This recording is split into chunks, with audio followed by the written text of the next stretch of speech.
So ito yung mga itlog mga ka-farmers, yan makikita nyo, napakarami yung mga itlog. So ito yung nakolekta natin dito sa mga, meron tayong 2, 4, 6, 7. So meron tayong 7 na itlog ng ating crosses ng White Leghorn at saka Black Australorp. So tatlo dito ay hindi umitlog ngayong araw. So mapapansin nyo mga ka-farmers, yan, hindi na kulay puti yung kanilang itlog. So may pagka brown na yung kanilang itlog. So merong puti pero medyo may pagka light brown na yung kulay. So yan no. So ibang iba talaga yung kulay ng mga itlog ng mga manok na ito. Which is nung una, yung lumabas na mga itlog nila ay medyo may puti. Pero ngayon, yan, surprisingly, may pagka light brown na yung kanilang itlog. So ito, yung itlog ng White Leghorn. Kuha tayo ng itlog ng White Leghorn dito.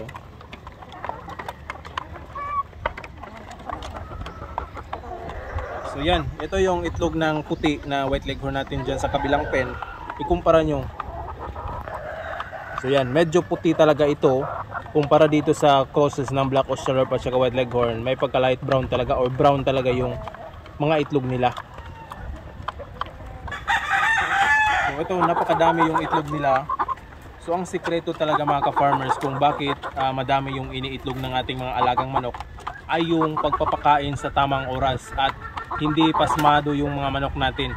So ang pagpapakain dito umaga at saka hapon, pero kung mayroon kayong extra na feeds, pwede nyo pakainin sa tanghali. So kung nagpapakain kayo ng 7 AM sa umaga, dapat by 3 PM sa hapon, pinapakain nyo rin ulit ito. So hindi dapat pa iba-iba yung oras sa pagpapakain mga ka-farmers dahil makaka-apekto ito sa pag-iitlog ng mga manok. So dapat consistent din tayo. So para dito, yung iba kasi naglalagay ng artificial na ilaw sa umaga, sa madaling araw at saka sa gabi naglalagay sila para yung mga manok ay tuloy-tuloy yung pangitlog. Pero dito sa atin, itong mga manok natin dito ay hindi tayo naglalagay ng ilaw, walang ilaw dito sa gabi. So ang ilaw nila lang ay tuwing sisikat yung araw at kapag lulubog naman yung araw, wala na ng ilaw dito sa ilalim ng kanilang kulungan. So ito, nangingitlog pa rin sila at ito na-surprise ako dahil unti-unti nang nagiging brown yung mga itlog ng ating crosses na Black Australorp at saka White Leghorn. So unti-unti na rin lumalaki yung mga itlog nila. At yung quality niya, napakaganda na. Makapal na yung eggshell. Yan, mabibigat yung mga itlog. So hopefully mga ka-farmers ay tuloy-tuloy. So yan yung mga itlog nila. Ito rin ay isang itlog ng ating cross ng White Leghorn at saka yung ating Orpington Blue. So mapapansin nyo yung kulay ng itlog niya, hindi puti.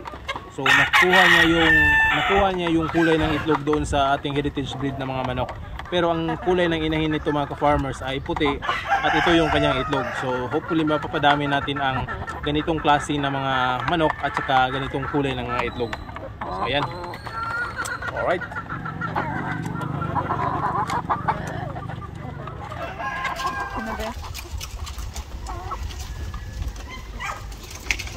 So dito rin mga ka-farmers, inalagyan muna natin ng konting tubig yung kanilang pakainan para hindi tatalsik yung pagkain nila. So ganito lang karami yung ibibigay natin. Yan, ito ay 50 grams.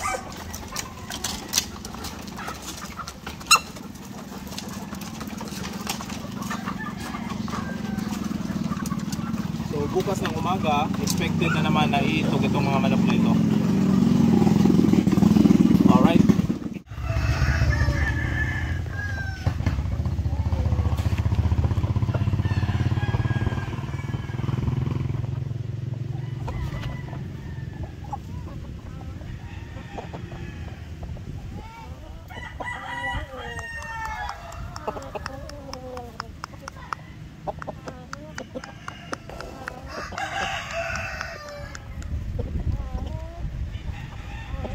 So ito mga ka-farmers yung mga shamo natin, except dito sa ating isang asil, yung puti. So napaliguan na natin ito mga ka-farmers. So yan, maganda na silang tingnan at natanggal na yung mga kuto sa kanilang katawan. So ito ay pinaliguan natin. So bukas ay pupurgahin pa natin ito. So gusto ko sanang ibenta na lang itong mga ka-farmers. So kung merong mga interesado dito, pwede kayong mag-message sa akin. So except lang dito sa rooster na puti. So yan. Ang gagandang mga manok, malapit na itong mangitlog. Yan ang tatangkad oh. Itong isang babae kasing tangkad nitong rooster. So yung rooster natin asil yan. Itong iba ay mga Siamo, magkakapatid yan mga ka-farmers. So yan oh.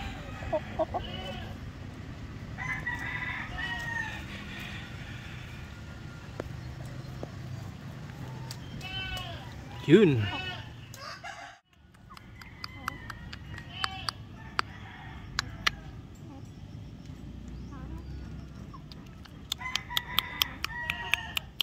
Ito rin din yung ating asil mga ka-farmers na abuhin.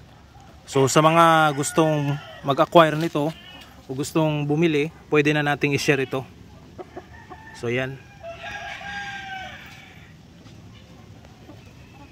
So ito yung original ko na abuhin na na-acquire ko noon. So banded po yan. Sa gustong mag-inquire nito, mag-message lang kayo. Meron din itong kasamang babae na pwede nating ipares para pair ito mga ka-farmers para i-breeding nyo.